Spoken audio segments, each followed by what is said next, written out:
Karena di transportasi saat ini kita berkendara melebihi aturan main. Iya. Harusnya kita di dunia, di sekolah, di kampus itu jelas ditetapkan bahwa kecepatan maksimal 30 km per jam. Tapi faktanya, teman-teman, kenapa muncul terjadinya kecelakaan lalu lintas di daerah kampus? Karena dia berkendara melebihi Iya. aturan itu.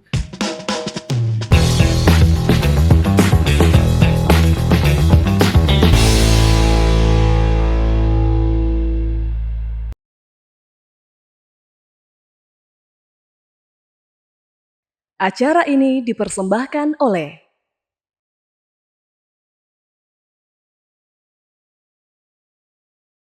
Halo pemirsa Unhas TV, senang sekali saya Zahra Sabita Suceng dapat kembali menyapa Anda dalam program Unhas Pick Up.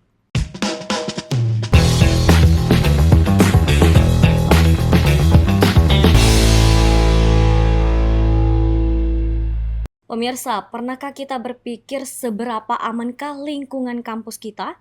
Bagaimana jika lingkungan tempat kita belajar, tempat kita bekerja, ternyata mengabaikan fakta keselamatan dan kesehatan?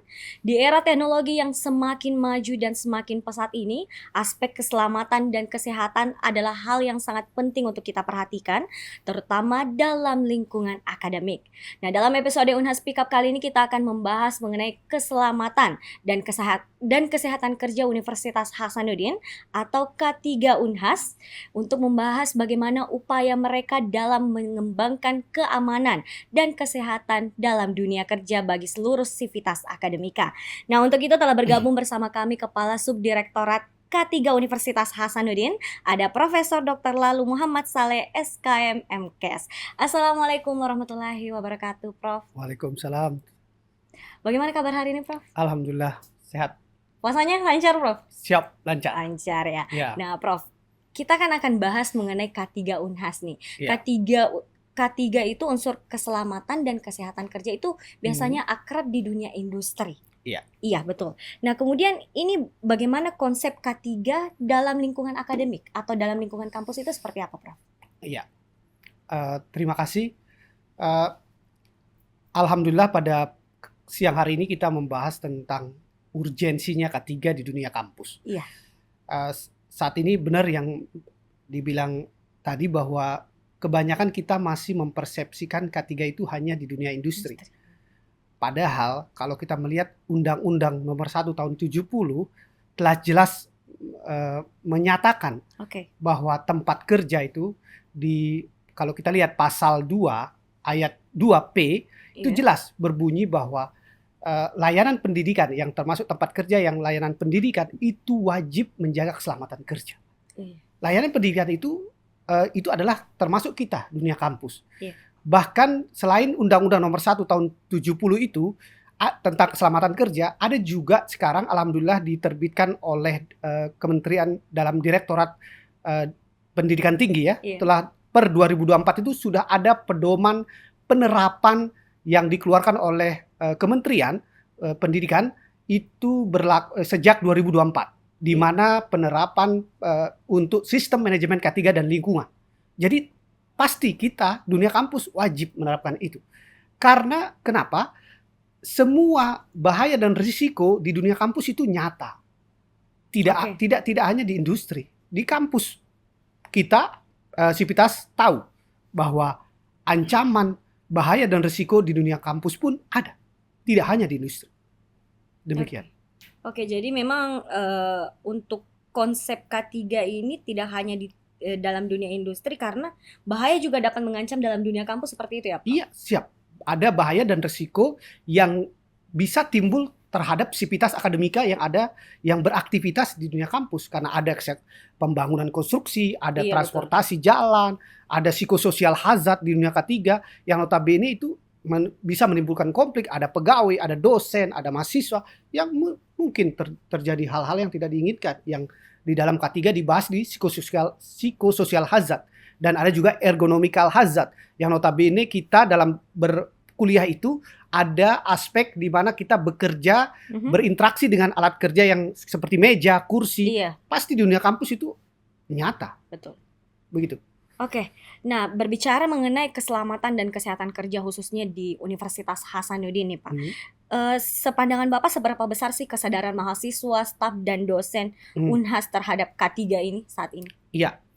Jadi kalau kita mau melihat fungsi K3 untuk menjamin dan melindungi ya, kalau Oke. kita melihat pengertian K3 untuk menjamin dan melindungi sesuai dengan peraturan pemerintah nomor 50 tahun 2012, Mhm. menjamin dan melindungi semua orang ya, Iya. tidak harusnya pekerja dan semua orang yang terkait di tempat kerja itu untuk bisa tetap selamat Iya. dan sehat.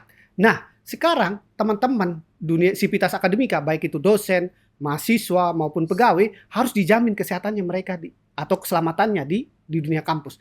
Nah, seberapa besar saat ini kami melihat ya aspek dari seberapa besar kecelakaan maupun seberapa besar kepatuhan mereka terhadap keselamatan, Iya. ini memang kita saat ini nyata di lapangan yang masih ada itu ada 2 faktor penting di kampus. Oke. Yang pertama itu adalah di aspek transportasi. Karena Oke. di transportasi saat ini kita berkendara melebihi aturan main. Iya. Harusnya kita di dunia di sekolah, di kampus itu jelas ditetapkan bahwa kecepatan maksimal 30 kilometer per jam.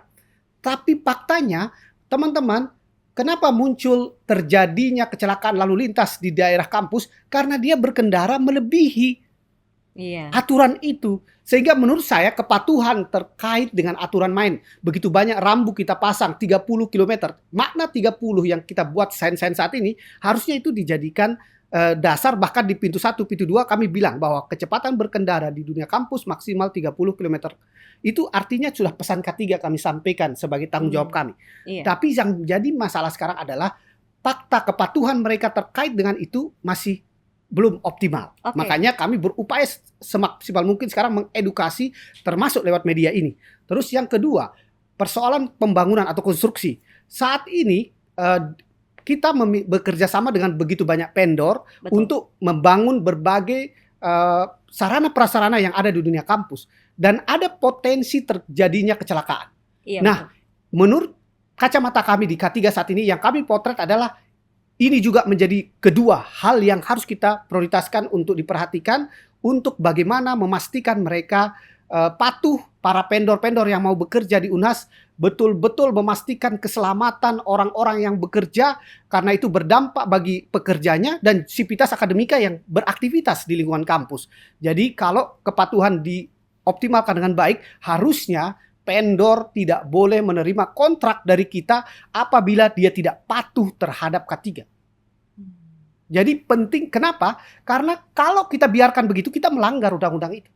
Betul. Karena keselamatan Undang-Undang tahun nomor 1 tahun 70 tadi sudah jelas, keselamatan kerja di dunia pendidikan wajib.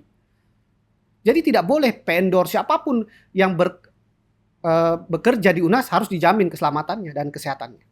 Begitu. Oke, menarik mengenai kepatuhan. Iya. Terutama tadi disebutkan 2 faktor, ya ini transportasi dan pembangunan. Iya. Nah, jadi kalau di Unhas ini sebagaimana yang sudah kita lihat, ada memang sudah terpasang beberapa pelang-pelang seperti itu ya, Prof. Terkait dengan kecepatan tidak boleh melebihi dari 30 km.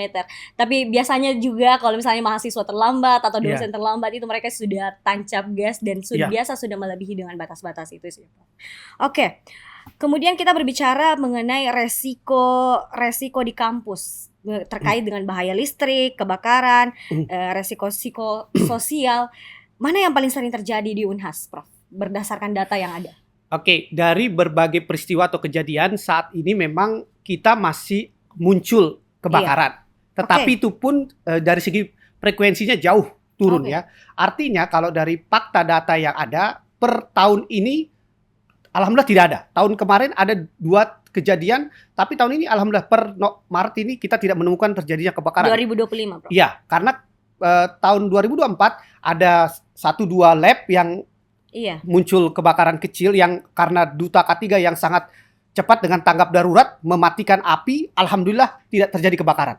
Tapi itu kan tidak ditahu oleh media bahwa sebenarnya teman-teman telah bekerja sangat baik dengan memastikan kalau ada muncul api kecil, maka segera direspon dengan cepat oleh tim tanggap dan duta menyelesaikan persoalan itu dan alhamdulillah tidak muncul di permukaan. Bahkan pernah terjadi di rektorat sendiri, Oh, pernah terjadi, tetapi alhamdulillah dengan peran duta dan kerjasama antar lini di K3 mencoba mematikan api yang ada. Dan alhamdulillah tidak terjadi kebakaran di kampus kita. Dan yang kemarin tahun lalu juga yang banyak itu adalah kebakaran akibat dari daun-daun kering. Oke. Pas kemarau itu terjadi kebakaran. Karena memang daun-daun kering inilah terkadang potensi untuk terbakar itu lumayan kita di kampus. Iya. Tetapi faktanya alhamdulillah dengan kegesitan yang teman-teman semua telah berupaya mematikan api itu. Tetapi secara kesinambungan ke depan harusnya itu mudah-mudahan ke depan masalah daun ini Iya. diselesaikan dengan benar gitu, diselesaikan dengan tepat sehingga betul-betul tidak lagi terjadi kebakaran setiap musim kemarau. Jadi harapan kami tim yang ada saat ini yang telah dibentuk Bank Sampah mudah-mudahan bekerja optimal untuk menyelesaikan masalah itu sehingga persoalan pesampahan di Unhas selesai dengan baik. Oke, jadi memang saat musim kemarau, terutama ketika daun-daun itu tertumpuk biasa memicu untuk terjadi kebakaran. Iya. Oke, tadi sempat di-mention bahwa terjadi dua kali ya kebakaran di tahun 2024. Pak? Ya, sekitar 2 kali ya. 2 kali. Kalau untuk resiko yang lain, untuk kecelakaan yang lain ada? Ya, kalau kecelakaan yang saya bilang tadi, yang muncul di kecelakaan kita saat ini adalah kecelakaan lalu lintas. Iya. Yang karena ketidakpatuhan teman-teman dalam kebanyakan itu karena ketidakpatuhan menggunakan helm. Oke. Yang pertama, yang kedua ketidakpatuhan terhadap kecepatan berkendara. Terus yang ketiga melanggar lalu lintas yang ada. Dia harusnya jalur ini dia lawan. Iya. Nah, ini potensi terjadinya kecelakaan itu muncul. Nah, dan terbanyak saat ini kecelakaannya terjadi pada mahasiswa. Oke. Makanya nyata di lapangan data menunjukkan kita lumayan terjadi kecelakaan untuk sektor itu. Tapi alhamdulillah tahun ini belum terjadi, mudah-mudahan tidak terjadi. Tapi kemarin akhir tahun kita tiba-tiba sempat terjadi lumayan karena memang ada kejadian yang tiba-tiba antara Grab dengan vendor. Grab ini membawa mahasiswa, terus vendor ini menggunakan mobilnya yang akhirnya sama-sama kurang patuh gitu. Akhirnya tubrukan. Lumayan beberapa mahasiswa kita yang korban kecelakaan tersebut. Nah, ini di tahun 2025 mudah-mudahan kami gesit mensosialisasikan terkait kecepatan 30 km itu dengan pertama memperbanyak sign-nya, yang kedua kami langsung turun ke jalan. Kemarin kami pernah safety induction, kami ajarkan mereka setiap yang melewati batas kecepatan kami stop. Para duta itu melakukan upaya itu. Dan yang kedua kami meminta kemarin menyerahkan kepada mereka semua player-player 30 km. Kami pokoknya kampanyekan gitu. Jadi kami berharap tidak berhenti. Kemarin di apel bulan K3 nasional juga Pak WR4 yang pimpin waktu itu telah kami meminta untuk disampaikan kepada Sivitas, terutama pegawai waktu itu yang hadir di apel siaga bulan K3 nasional. Direktorat sudah mengkampanyekan bahwa tolong dua aspek tadi yang menjadi PR kita di transportasi dan di konstruksi menjadi hal yang harus segera dieksekusi oleh pimpinan untuk diselesaikan secepatnya. Baik masalah penerapan K3-nya untuk diperhatikan dengan baik, adik-adik mahasiswa yang notabene banyak terjadi kecelakaan saat ini, moga mereka sadar bahwa satu kali kecelakaan resikonya terlalu besar, Pak. Iya, betul. Misalkan minimal kecacatan. Kalau bukan kematian tapi bisa cacat. Itu kita tidak ingin terjadi pada semua sivitas akademika. Begitu. Oke, jadi memang rata-rata kecelakaan di Unhas diawali dengan ketidakpatuhan ya, Prof? Iya. Mulai dari tidak menggunakan helm, melanggar lalu lintas, melebihi batas kecepatan yang telah diterapkan. Kemudian, nah, ada tidak data kecelakaan di tahun sebelumnya ini, Prof? Data untuk di Unhas sendiri kan tadi didominasi oleh mahasiswa, itu seberapa banyak, Prof? Kalau di Unhas sendiri? Kalau kita melihat data persisnya saya tidak, tapi di atas 20 orang. 20 orang 20 kejadian per tahunnya. 2024. Iya, sekitar 20-an orang terjadi kecelakaan, tetapi alhamdulillah per tahun ini, per Maret ini alhamdulillah belum. Mudah-mudahan tidak. Januari sampai Maret ini. Ya, alhamdulillah mudah-mudahan tidak ya. Tidak ada. Tapi kami memang setiap kejadian kecelakaan saat ini para duta, kami punya grup WhatsApp. Setiap ada kecelakaan maka di-share langsung di grup dan dilaporkan, dan ada juga kami punya aplikasi untuk melaporkan kecelakaan itu. Tapi yang paling kencang saat ini adalah lewat WhatsApp grup yang kami punya untuk seluruh unit. Jadi setiap ada kecelakaan di unit maka dilaporkan. Ditangani langsung oleh tanggap darurat melaporkan ke atau membawa langsung mereka ke rumah sakit jika ada terjadi kecelakaan. Jadi alhamdulillah 2025 mudah-mudahan tidak terjadi peningkatan dari tahun 2024 karena mengingat beberapa upaya kami coba up gitu. Kami coba lakukan pendekatan-pendekatan yang lebih jelas gitu terkait edukasi saat ini di Unhas TV luar biasa. Saya yakin tadi dengan diundang oleh Direktorat Pupa juga itu menjadi bukti bahwa kami diberikan kesempatan untuk mengedukasi sebanyak mungkin sivitas. Itu luar biasa menurut kami, kesempatan untuk mengedukasi sehingga kepatuhan terhadap K3 semakin hari semakin meningkat. Oke. Berbicara mengenai edukasi, kalau dari K3 Unhas sendiri itu sejauh mana sih sebenarnya pengawasan serta apakah ada sanksi yang diberikan dari K3 atau bagaimana? Ya, kalau dari edukasi saat ini kami punya media edukasi ya. Media edukasi K3 itu yang pertama dari K3 Unhas sendiri, dia punya Instagram ya. Terus kami juga sebenarnya lewat SDM juga. SDM itu ada juga, dia punya web SDM saat ini telah mengedukasi lewat jalur itu juga. Dan di samping itu beberapa sosial media yang lain kami coba optimalkan untuk selalu mengedukasi sivitas akademika. Tetapi aspek punishment atau sanksi atau hukuman saat ini memang kami belum pernah berani melakukan. Paling sifatnya sanksi sekarang adalah peneguran aja. Kita tegur, tolong teman-teman yang ini kami tegur pakai helm ya gitu. Misalkan kemarin yang berkecepatan lebih dari 30, tolong jangan masih soft approach. Kita menggunakan persuasif dulu, tetapi memang kalau kami nanti diberikan kewenangan bisa memberi hukuman, sanksi terhadap pelanggaran-pelanggaran yang ada, maka luar biasa. Oke, nah baik pemirsa, selanjutnya kita akan membahas lebih dalam mengenai keselamatan dan kesehatan kerja khususnya di Universitas Hasanuddin terkait bagaimana caranya meningkatkan kesadaran mahasiswa, staf, dan dosen. Tapi ditahan dulu Prof, karena kita akan jeda setelah iklan berikut.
Baik pemirsa, terima kasih karena masih membersamai kami dalam program Unhas Pick Up untuk membicarakan mengenai keselamatan dan kesehatan kerja di Universitas Hasanuddin. Menarik Prof, mengenai kita berbicara soal kecelakaan yang rata-rata penyebab awalnya itu adalah ketidakpatuhan. Tapi sebagaimana yang kita ketahui, tidak semua kecelakaan disebabkan oleh ketidakpatuhan itu. Biasa kecelakaan disebabkan oleh tidak bagusnya akses, Prof. Kalau di Unhas sendiri itu bagaimana? Oke, terima kasih. Itu terkait dengan teori two-factor teori kecelakaan. Ada istilah di dalam kami itu mengartikan bahwa kejadian kecelakaan itu disebabkan oleh dua faktor. Two-factor teori itu mengedepankan bahwa kecelakaan itu disebabkan oleh unsafe act dan unsafe condition. Kalau terkait kepatuhan tadi masuk di unsafe act karena terkait dengan kepatuhan perilaku manusia sehingga dia tidak safety sehingga dia celaka. Betul. Tetapi memang kalau masalah akses yang terkait dengan kondisi jalan misalkan, itu masuk di unsafe condition. Jadi kondisi jalan yang tidak baik yang menyebabkan terjadinya kecelakaan. Itu mungkin terjadi. Misalkan contohnya kita di Unhas memang pernah terjadi kejadian kondisi jalan yang tidak bagus menyebabkan terjadinya pernah ada sejarah kematian misalkan. Iya. Terjadi di kampus kita tercinta waktu itu, tetapi alhamdulillah segera cepat ditangani. Bagaimana waktu itu baru lahir K3 bisa diatasi persoalan itu. Tapi ya sudah terjadi kematian. Memang waktu itu baru lahir, baru dilantik K3 baru ada SOTK baru sejak Prof JJ menjadi rektor. Alhamdulillah beliau membuat kebijakan baru dengan adanya SOTK baru, Subdirektorat K3 di bawah SDM itu membuat kebijakan baru untuk adanya unit yang mengurus K3. Dan alhamdulillah kejadian yang pernah terjadi itu telah kita bisa atasi dengan baik, berkolaborasi dengan Biro Umum waktu itu menyelesaikan kondisi yang tidak baik itu. Jadi ada memang faktor kenyataan bahwa kondisi jalan bisa menyebabkan terjadinya kecelakaan. Oke, jadi sebagaimana yang dijelaskan teori kecelakaan itu adalah unsafe act dan unsafe condition. Iya. Oke. Nah, tadi juga sudah dijelaskan mengenai jika terjadi kecelakaan langsung di-share di grup ya, Prof. Ya, grup Langsung. K3. Iya, grup. Kalau misalnya terjadi kebakaran atau gempa itu bagaimana penanganan dari K3 Iya. sendiri? Saat ini alhamdulillah kita kan punya ada call center untuk kegawat daruratan. Iya. Kita bisa langsung hubungi itu, tetapi saat ini yang paling efektif adalah selain call center kegawat daruratan itu, teman-teman ini ketua tim tanggap daruratnya misalkan Pak Nasir sebagai ketua tim tanggap darurat selalu standby untuk menyelesaikan persoalan-persoalan yang saat ini paling nyata terjadi adalah kalau kebakaran terjadi. Iya. Satu insiden kecil sudah dilapor oleh duta, langsung dieksekusi oleh tanggap darurat. Jadi alhamdulillah sangat cepat kejadiannya karena kan kita punya penjaga malam. Jadi duta K3 itu ada dari penjaga malam juga.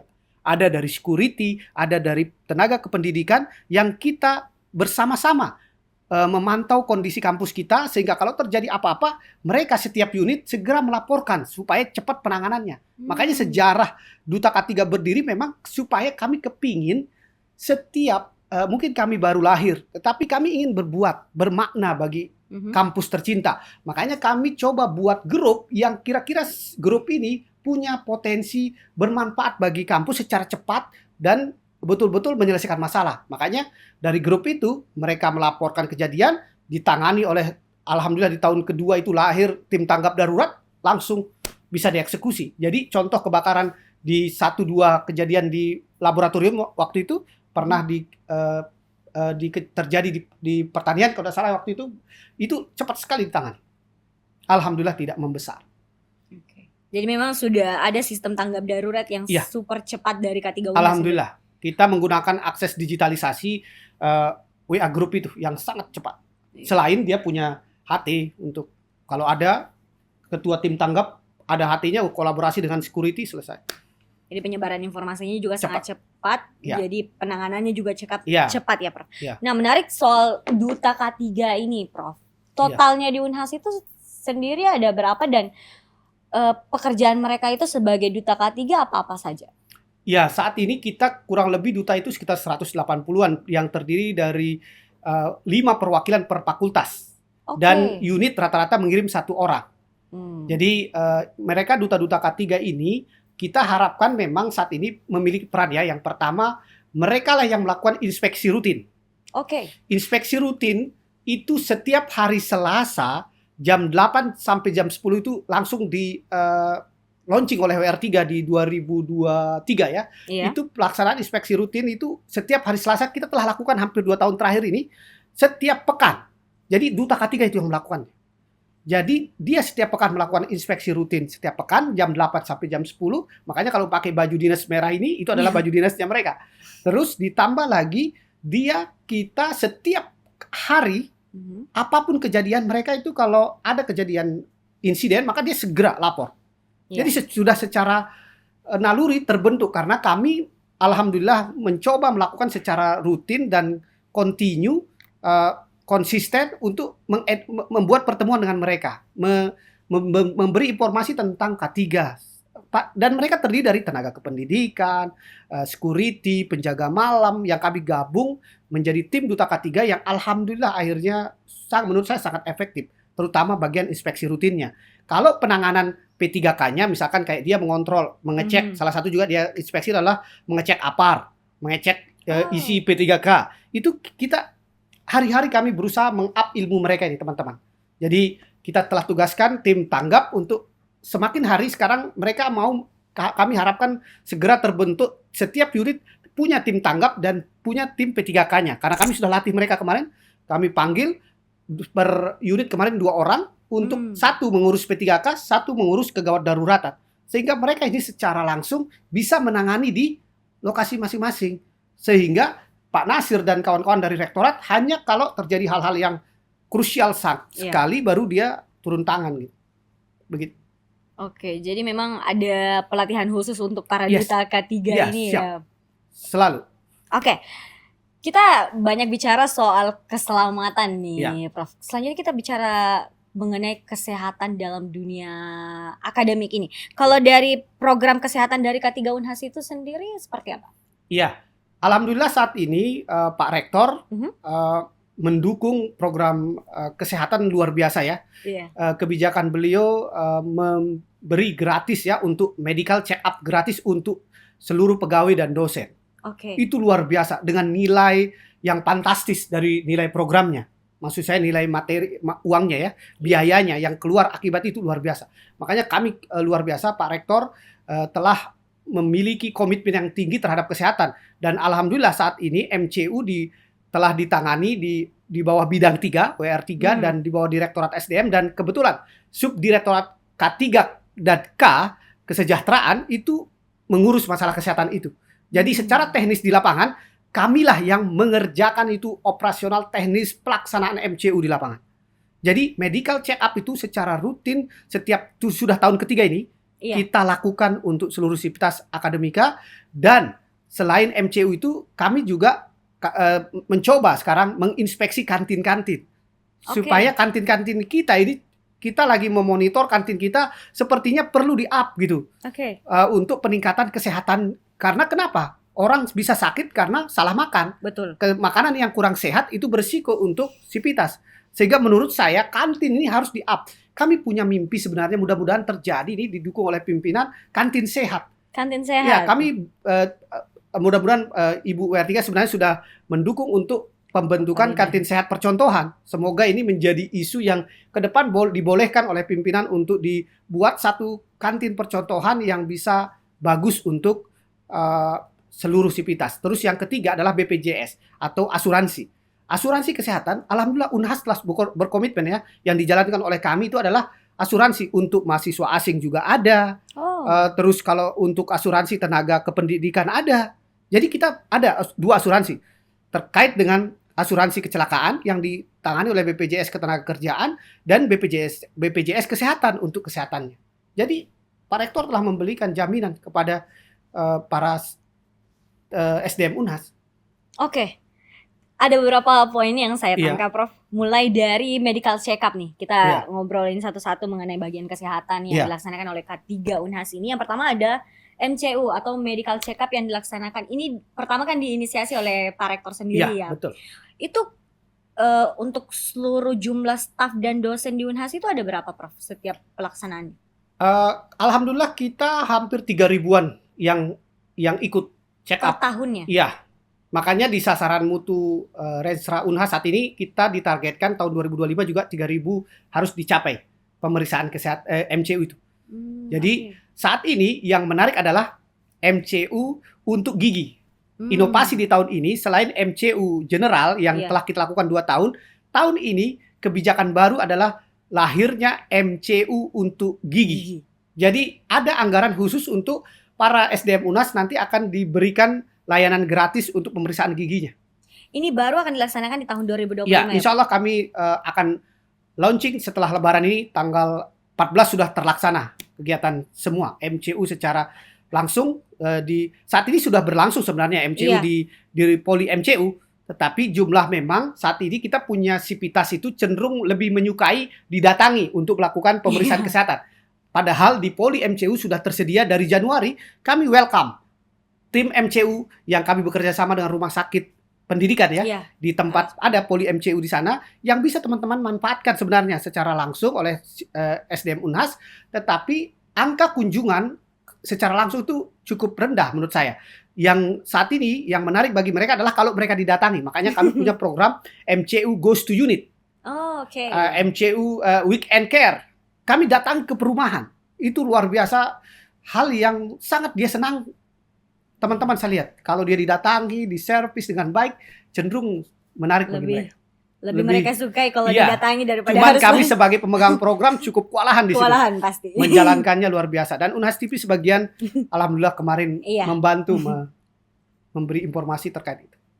Oke, berbicara mengenai MCU gratis general ini, per tahun itu rata-rata masalah kesehatan yang dialami oleh staf dan dosen itu apa? Oke, ada kita sebenarnya temukan itu angka menunjukkan obesitas. Oke. Nah, ini yang menarik. Obesitas kemarin sampai dibentuk 4 pokja. Pokja obesitas 1, kolesterol, Oke. terus DM, Mhm. dan hipertensi. Hipertensi. Jadi ini 4 hal yang kira-kira nanti diharapkan mampu mencegah untuk penyakit yang berbahaya kayak jantung, stroke, dan sebagainya. Tetapi kalau saya perhatikan, kemarin alhamdulillah yang efektif berjalan, kami coba membuat penanganan karena angka obes paling tinggi.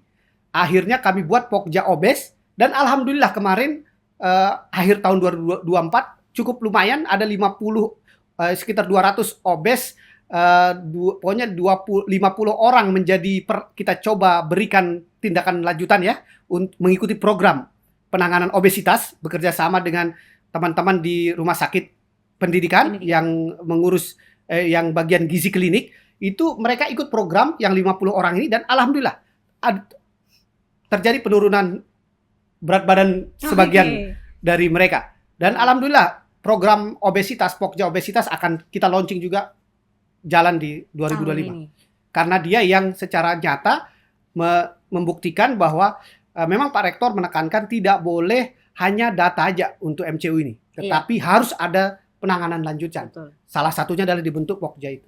Oke. Jadi memang rata-rata untuk masalah staf dan dosen dari Universitas Hasanuddin itu adalah terkait dengan obesitas ya, Prof. Oke, selanjutnya kita berbicara tadi mengenai salah satu programnya itu mengenai kontrol kantin. Ya, inspeksi kantin. Itu kalau di Unhas sendiri kantin yang ideal itu seperti apa sih, Iya. Prof? Benar itu. Kalau kantin saat ini saya juga berharap besar ya. Kantin kita itu harus kantin yang sehat. Iya. Unsur-unsur keselamatan kesehatannya harus diperhatikan karena kapan tidak itu dari sumber makanan itu menentukan kualitas kesehatan sivitas teman-teman dosen dan mahasiswa. Karena kalau kantinnya sehat harusnya dia akan berdampak positif bagi sivitas akademika, dosen, pegawai dan mahasiswa. Kantin yang baik harusnya dia memenuhi unsur kesehatannya. Yang pertama kesehatan lingkungannya. Jadi dari sudut kaca secara visual aja harusnya kantin itu dilihat secara nyata dia bersih. Iya. Dia sehat, terlihat bersih, indah, enak dipandang. Itu harus desainnya harus menarik dan tidak ada istilah sampah di mana-mana. Iya. Tidak boleh kita lihat kantin masih kita lihat sampah di mana-mana. Terus kita juga harus kantin yang sehat itu dipastikan alat masaknya itu betul-betul aman. Tidak boleh tercemar, air yang kurang dari di kantin itu yang membuat pada saat membersihkan tidak bersih dengan benar. Itu luar biasa. Bahaya sekali itu. Jadi kantin yang baik itu secara visual dia harus betul-betul bersih, secara konten isi dari makanannya juga kualitas makanannya dia betul-betul sehat. Iya. Jadi yang disajikan adalah betul-betul unsur gizinya kelihatan gitu loh. Jadi kalau kantin yang sehat substansi gizinya ditulis gitu. Ini menu makanan penuh dengan informasi gizi. Berapa kandungan protein, berapa kandungan karbohidratnya, berapa kandungan lemaknya. Itu tertulis kalau di kantin sehat yang baik. Jadi memang jelas. Dan tidak hanya itu. Pada saat dia dimasak juga harusnya dipastiin masaknya tidak sampai membuat vitaminnya, unsur-unsur gizinya hilang.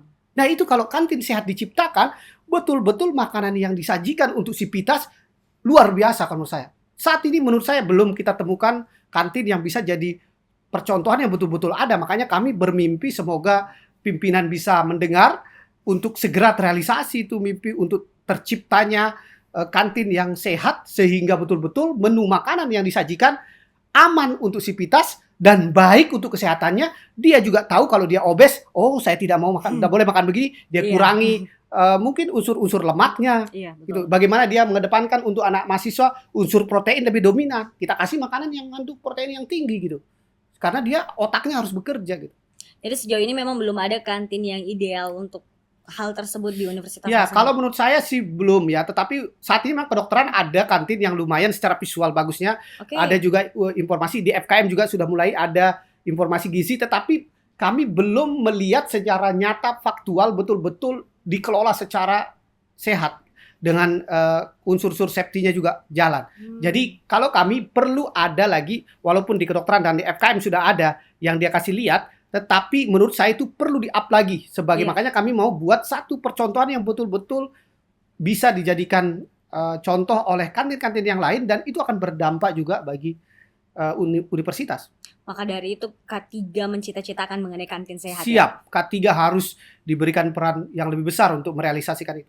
Oke, berbicara mengenai K3, aturan terkait K3 Unhas itu sebenarnya tertuang dan bisa diakses di mana sih, Prof? Alhamdulillah sejak 2023 Pak Iya. Rektor telah setuju dan menandatangani peraturan rektor tentang penerapan K3 dalam PP nomor nomor 24 tahun 2023 itu tentang sistem manajemen K3 di Universitas Hasanuddin. Oke. Itu telah ada. Ibu saat ini memang di web kita sudah ada web K3 Unhas. Coba dilihat teman-teman, ada website K3 Unhas, itu telah di bawah bendera Unhas. Bisa web Unhas ACID, K3 Unhas ACID. Silahkan dilihat di situ ada pedoman penerapan K3 di Universitas Hasanuddin. Didukung oleh kita alhamdulillah ikut SMT. Oke. Sistem manajemen terpadu yang digagas oleh tim perencanaan. Salah satu yang ISO yang akan lahir adalah Unhas akan mendapatkan ISO 45001. Ya, secara global, yang diakui secara global, yang penerapan memang kemarin dikasih contoh kasus adalah kita ambil satu unit di Fakultas Kedokteran Oke. untuk menjadi contoh yang akan menerapkan K3 secara global yang diakui dan mendapatkan pengakuan internasional. Jadi sudah ada di website. Bisa, kami juga punya Instagram K3 Unhas. Bisa diakses di situ, begitu berita K3 banyak, informasi edukasi banyak. Terus yang bisa juga di lewat SDM Unhas. Sekarang ada website SDM Unhas, ada di situ informasi K3 yang bisa diakses oleh teman-teman. Jadi memang sudah ada websitenya pemirsa, sudah ada sosial medianya yang tentu dengan mudah bisa diakses oleh siapa saja. Sebagai closing statement nih Prof, mungkin ada satu pesan utama yang ingin disampaikan kepada mahasiswa, dosen, dan staf Unhas terkait dengan keselamatan dan kesehatan dalam dunia kerja. Iya. Teman-teman Sivitas Akademika yang saya sayangi, saya banggakan, saya hormati, dan pokoknya betul-betul saya sangat mencintai teman-teman semua. K3 itu memiliki tujuan yang mulia, menjamin dan melindungi semua sivitas yang ada kalau di level universitas. Jadi saya kepikiran bahwa luar biasa mulianya K3 untuk menjamin dan melindungi teman-teman supaya tidak terhindar dari kecelakaan, supaya terhindarkan dari penyakit akibat kerja. Mari saya mengajak kita bersama-sama, karena K3 itu bukan hanya kami yang butuh itu K3, tapi untuk kita semua. Jadi tugas K3 adalah kesadaran K3 untuk seluruh sivitas akademika. Jadi tidak boleh dibebankan hanya kepada personil orang K3, tapi tanggung jawab seluruh sivitas akademika. K3 wajib untuk kita semua dan harus kita optimalkan penerapannya untuk menjamin kita bisa tersenyum pada saat ke kampus dan bahagia pada saat di rumah. Karena dengan kita senyum di kampus, bahagia selalu, mudah-mudahan keluarga di rumah tetap nyaman, bahagia karena kita sehat sampai di rumah. Oke, baik. Terima kasih banyak Prof atas waktunya untuk berbincang bersama dengan kami di Unhas TV terkait dengan keselamatan dan kesehatan dalam dunia kerja. Pemirsa, semoga pembahasan kali ini membuka kesadaran kita semua bahwa keselamatan dan kesehatan dalam dunia kita bekerja, dunia kita belajar bukan hanya tanggung jawab pihak kampus, tapi juga menjadi tanggung jawab kita semua, mahasiswa, dosen, dan staf. Untuk itu sekali lagi kami ucapkan terima kasih banyak Prof Iya, atas terima waktu kasih. dan kesempatannya untuk berbincang bersama Iya. dengan kami di Unas TV. Terima kasih juga kepada para pemirsa yang senantiasa menyaksikan Unhas Speak Up. Dan untuk itu saya Zara Sabita Sucem pamit undur diri dan sampai jumpa.